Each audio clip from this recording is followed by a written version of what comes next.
राजस्थान की राजनीति में इन दिनों अलग ही तरह की राजनीतियां देखने को मिल रही है।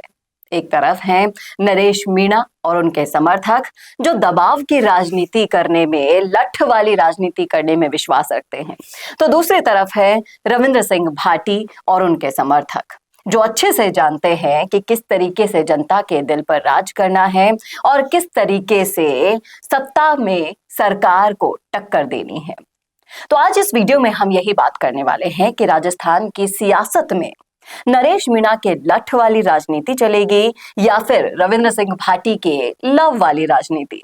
तो जानने के लिए जुड़े रहेगा आखिर तक हमारे साथ। नमस्कार, मैं हूं चेतना शर्मा। आप देखना शुरू कर चुके हैं संवाद भारत का भारत के लिए, और इस मुद्दे पर बातचीत करने के लिए मेरे साथ मौजूद हैं हमारे editor in chief Varun Bhansali ji. तो वरुण सर, जिस तरीके से मैं बता चुकी हूँ अभी इंट्रो में ही कि नरेश मीणा की राजनीति हमें पिछले 3 महीनों से कुछ अलग तरह की देखने को मिल रही है। जिस तरीके से जेल में वो बंद थे और उनके समर्थकों ने, प्रशंसकों ने, उन्हें चाहने वाले नेताओं ने एक अलग तरह की राजनीति को अपनाकर सरकार को अपने सामने झुका ही लिया। भले ही वक्त ज्यादा लगा, लेकिन सरकार को इनके आगे झुकना पड़ा। लेकिन वहीं दूसरी तरफ है रविंद्र सिंह भाटी। वो भी अपनी गांधीवादी तरीके से अपना प्रदर्शन करते हैं, लोगों की सहायता करते हैं, उनके आवाज में अपनी आवाज मिलाते हैं। तो आपको क्या लगता है कि राजस्थान की सियासत में इन दोनों में से कौन सी राजनीति की ज्यादा जगह है? देखिए, आप समझिए, मैं तो कहता हूं कि रविंद्र सिंह भाटी गांधीवादी तरीकों से भी आगे। ऐसा मैं इसलिए कहता हूं क्योंकि ना तो उन्होंने बहुत ज्यादा कोई विरोध प्रदर्शन किए, न धरने किए, न सत्याग्रह किए, लेकिन उसके बावजूद भी वो सब लोगों में इसलिए लोकप्रिय है क्योंकि वो ना किसी के लिए बुरा बोलते हैं, ना अपने विरोधियों का भी नाम लेके बुरा बोलते हैं। वो तो बस जनता के लिए क्या हितकर कर सकते हैं, कैसे कर सकते हैं, वो बताते हैं और बहुत ही प्यारे अंदाज में बताते हैं। तो उनका ये जो प्यार वाला अंदाज है वो जनता को पसंद आता है।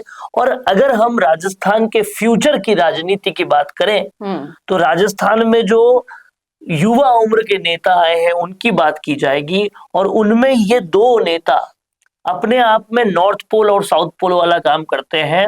जहां पर एक तरफ नरेश मीणा हिंसा, लठमार राजनीति की बात करते हैं, थप्पड़ मारने की वजह से वो कहीं ना कहीं चर्चा में आ गए। उससे पहले भी देख लेंगे, कर लेंगे, और इस तरह वाली जो हिंसा वाली राजनीति है वो करते हैं। हालांकि इसके पीछे एक तर्क ये भी है कि वो जिस पूरे बेल्ट में काम करते हैं वहां पर बहुत सारी ऐसी घटनाएं हुई जो कि एक तरह से भेदभाव का अनुभव देती है कि हमारे साथ कभी विकास का काम हुआ ही नहीं। लेकिन अगर रविंद्र सिंह भाटी की कंस्टिट्यूएंसी भी देखें तो उनमें भी कोई खास विकास नहीं हुआ, लेकिन फिर भी प्यार से उन्होंने जगह बनाई और इन्होंने एक तरीके से आंदोलित होकर हिंसक आंदोलन भी कर कर जगह बनाई। तो ये दोनों अपने आप में एक छोर और दूसरा छोर है। लेकिन जिस तरीके से आप दोनों छोर की बात कर लेकिन रहे आप हैं, देखिए, कौन सी राजनीति मैं आपको बता रहा हूँ, लोकप्रियता की दृष्टि से देखो, आज नरेश मीणा की बात हो रही है, वो लोकप्रिय है, इस पे कोई दो राय नहीं है। लेकिन लोकप्रियता को जीत में तब्दील कौन कर पाया? वो रविंद्र सिंह भाटी ही कर पाया। शिव में जीते। शिव इतनी बड़ी अपने आप में विधानसभा है कि वहां एक जगह से दूसरी जगह जाने में 100 किलोमीटर लग जाते हैं। आप समझ रहे, इतना जोग्राफिकल दायरा होते हुए भी वो निर्दलीय जीत कर आए, जबकि उस विधानसभा का इतिहास था, वह कांग्रेस बीजेपी जीतती रही है, निर्दलीय कोई सालों से नहीं जीता। लेकिन वो वहां पे भी जीत कर आए और लोकसभा में भी 6.5 लाख वोट लिए, जबकि नरेश मीणा के केस में वो खाते भी नहीं खोल पाए कहीं पर। तो आप क्या जीत के मापदंड के आधार पर इस राजनीति को तय कर रहे हैं? जीत वोट से मिलती है, वोट लोकप्रियता से आता है, तो कहीं ना कहीं तो वो बात है। और दूसरी बात ये भी है कि नरेश मीणा पहले बीजेपी से भी ट्राई कर रहे थे, फिर कांग्रेस से भी ट्राई किया। उनकी कोई एक विचारधारा नहीं है, जहां से टिकट मिल जाए वहां से ठीक। लेकिन रविंद्र सिंह भाटी बीजेपी के टिकट चाहते थे, बीजेपी के लिए काम करना चाहते थे, बीजेपी ने नहीं दिया तो वो कांग्रेस की तरफ नहीं गए, निर्दलीय आए। अब समझने वाली बात यह है, चाहे वो वोट बैंक की वजह से हो या किसी भी वजह से हो, लेकिन दोनों की राजनीति में रात और दिन का अंतर है, और राजस्थान को अब ये समझना पड़ेगा कि वो कैसी राजनीति चाहता है। हालांकि इस पर एक तर्क ये भी है कि जरूरत दोनों की पड़ेगी। जहां बिल्कुल भी काम नहीं होगा, हद से ज्यादा भेदभाव होगा, वहां नरेश मीणा की भी जरूरत पड़ेगी। लेकिन जहां पर काम बातचीत से सॉल्व हो सकता है, अहिंसक आंदोलनों से काम हो सकता है, वहां पर रविंद्र सिंह भाटी जैसे नेता भी काम करेंगे। तो लेकिन जिस तरीके से रविंद्र सिंह भाटी ओरण के मामले को लेकर इतने समय से चल रहे हैं, मांग कर रहे हैं, राजस्थानी भाषा को मान्यता देने के लिए संघर्ष कर रहे हैं, लेकिन जो उनका तरीका है उस तरीके से असर नहीं पड़ रहा सरकार। क्या असर पड़ गया नरेश मीणा के तरीके से? लेकिन नरेश मीणा के तरीके से ये असर तो पड़ गया कि सरकार उन मामलों पर सोचने के लिए तो बोल रही है, वहां सरकार भाटी के ऊपर मुकदमे पर मुकदमे दर्ज कर रही है। देखिए, सरकार ने कहीं पर भी जो नरेश मीणा ने जिस वजह से थप्पड़ मारा था उस वजह के बारे में नहीं सोचने को कहा। सोचने को सिर्फ ये कहा कि जमानत मिल सकती है नरेश मीणा को, तो जमानत देना अलग केस है, लेकिन जिस चीज के लिए वो लड़ रहे थे उस चीज के बारे में सोचने को नहीं कहा। उल्टा पूरी ब्यूरोक्रेटिक लॉबी जो कि कहीं ना कहीं कामों को इम्प्लीमेंट कराने के लिए जिम्मेदार है, वो नरेश मीणा से नाराज हो चुकी है। तो यहाँ पर ये सोचना पड़ेगा, सक्सेस तो अभी तक दोनों को नहीं मिली, लेकिन आप देखिए हाल ही में गजेंद्र सिंह शेखावत का एक बयान था जैसलमेर से थोड़ी दूरी पर एक कार्यक्रम में, और उन्होंने कहा था कि ओरण की भूमि जो ओरण में रजिस्टर्ड है उसे मैं मरते दम तक नहीं जाने दूंगा जी।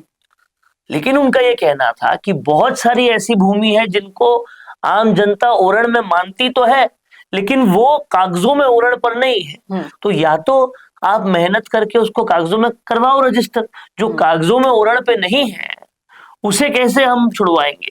तो ये पूरा मामला था। इस मामले में गजेंद्र सिंह शेखावत जो कि केंद्रीय मंत्री है टूरिज्म के और बहुत बड़ी पकड़ रखते हैं राजस्थान पे भी, उन्होंने ये बयान दे दिया। तो मुझे लगता है ज्यादा असर तो रविंद्र सिंह भाटी की बात का हुआ। लेकिन ये सब कुछ कहते हुए मैं ये भी कहूंगा कि दौसा समेत हाड़ौती के इन इलाकों में जो पिछड़ी जातियों ने देखा है वो बहुत बुरा है। उनके साथ, उनके विकास के साथ भेदभाव हुआ है, इस पे कोई दो राय नहीं है, और इसलिए वो नरेश मीणा के रास्ते का समर्थन करते हैं, क्योंकि उन्होंने बहुत विश्वास करके देखा, विश्वासघात हुआ। आप देखिए, समझिए इस बात को कि ये जो पूरा ईस्टर्न राजस्थान का बेल्ट है ये इतिहास से कांग्रेस को वोट देता आता था जी। लेकिन इन्होंने बीजेपी को वोट दिया, इसलिए दिया कि ये उम्मीद थी उनकी आंखों में कि बाबा चीफ मिनिस्टर बन जाएंगे, किरोड़ी लाल मीणा सीएम बन जाएंगे और हमारे हालात सुधरेंगे। लेकिन पूरे 5 साल गहलोत की सरकार में किरोड़ी लाल मीणा ने विपक्ष बतौर काम बहुत जबरदस्त किया, पर फिर वो सम्मान नहीं मिला जो ये सब समर्थक चाहते थे। तो समर्थकों ने उस चीज को दिल पर ले लिया और साफ और सीधा एक मैंडेट बना लिया कि शायद ये सरकार ही हमारे खिलाफत में है। तो ऐसे में वो जो गुस्सा था वो नरेश मीणा के हिंसा में भी दिखा, उस हिंसा के बाद लोगों के समर्थन में भी दिखा। तो समझने वाली बात यह है, और ये बात केवल बीजेपी की नहीं है, इससे पहले कांग्रेस में आप देखिए रमेश मीणा और बाकी सारे जो पिछड़े जातियों से आने वाले विधायक थे, उन्होंने सदन के पटल पर विधानसभा में ये बात कही थी और अपनी सरकार के लिए कि हमारी सरकार में पिछड़ी जाति के विधायकों के साथ भेदभाव होता है। तो ये तब से चला आ रहा है। तो समर्थक तो अंदर तक भरे हुए हैं कि हमने कांग्रेस देख ली, बीजेपी देख ली, उसके बावजूद भी कुछ नहीं हो पा रहा, और इसलिए वो एक निर्दलीय माइंडसेट को ज्यादा प्रेफर कर रहे हैं। और ठीक वैसे ही वहां पर भी इसलिए रविंद्र सिंह भाटी को प्रेफर करते हैं क्योंकि बीजेपी कांग्रेस वो देख चुके हैं जी।